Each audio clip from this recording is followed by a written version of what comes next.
My friends, my sons, my daughters, I am going to tell you a real story today. This is the story of a man who, at 50, was looking at his kitchen bills with a tired body, looking at his worn-out tires, whose only fear was that if his job stopped, everything would stop. But this man is not ordinary.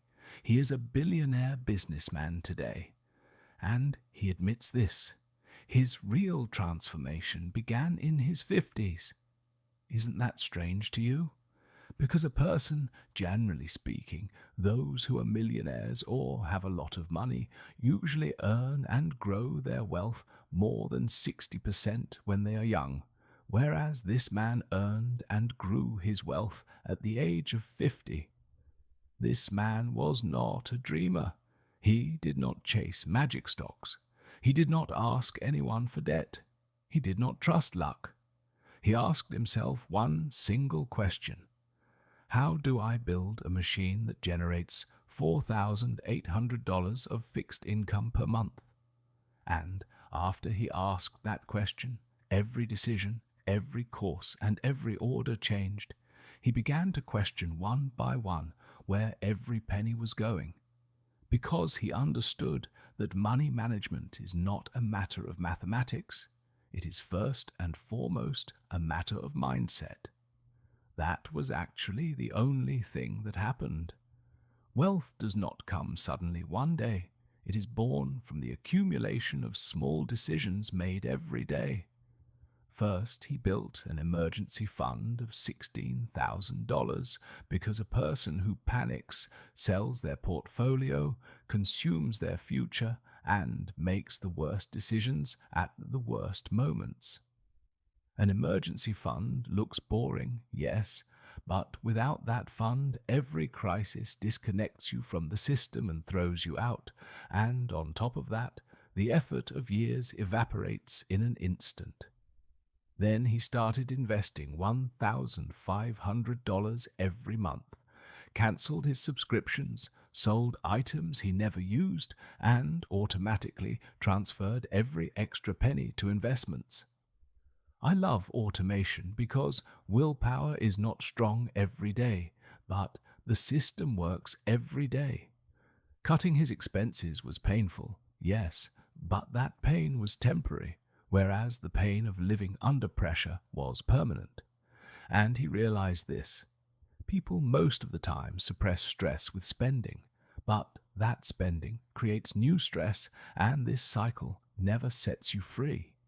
He built his portfolio with 3 tools: SPY for broad market growth, SCHD for quality dividend income, and VIG for companies that increase their dividends every year. These 3 tools complemented each other, one growing, one generating income, one increasing that income over time. The system actually consisted of 3 stages. And he did not spend every dividend that came in. He fed it back into the system because every reinvested penny began working like a new employee. These employees did not sleep, did not go on vacation, did not ask for raises. They just worked and, at the same time, gave birth to new employees. At the end of the first year, there was $1,600 of annual dividend income. It looked small, but now a machine was running, and the machine never slept. The end of that first year changed something. He no longer had a wish. He had a system, and the system was giving him not hope, but proof. The second year brought inflationary pressure. Life got more expensive, but he did not lower his savings target. On the contrary, after receiving a raise, he increased his monthly investment to $1,700. Because he had understood, life always offers an excuse. What matters is protecting the system despite those excuses.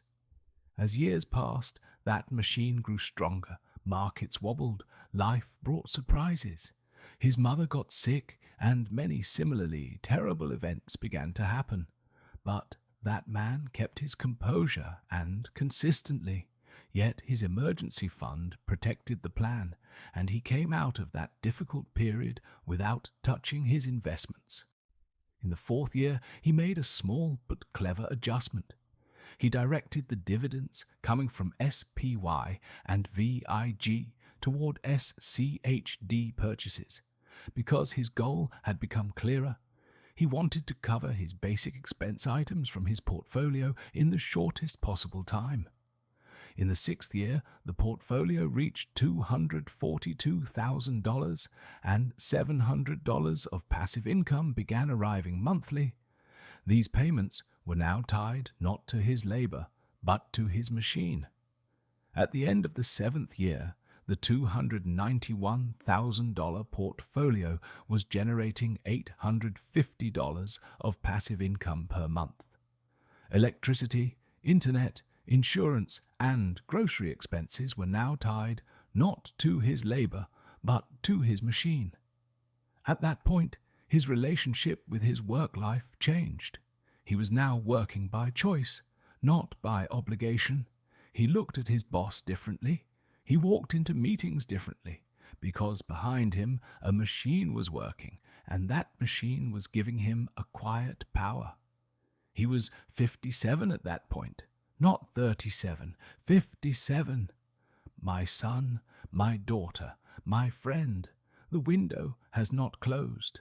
The only thing that closed was the fantasy that time alone would solve things. Starting late is never something to be ashamed of. Not taking action after starting late is the real loss and the real shame. Social Security, retirement pension, government support, all of these are nice, but none of them are sufficient alone, and the people who know this best, unfortunately, learn it latest. I am telling you this: aggressive contribution, quality assets, and relentless reinvestment. A plan built on these three pillars changes the lives of even those who start late. Invest a little more each year, feed every dividend back in, meet every crisis with your emergency fund, and keep trusting the system. This journey is not exciting. This journey is boring and repetitive. But that is exactly why it works, because markets do not reward dramatic intelligence. They reward disciplined boredom. This is the truth of life, my friends.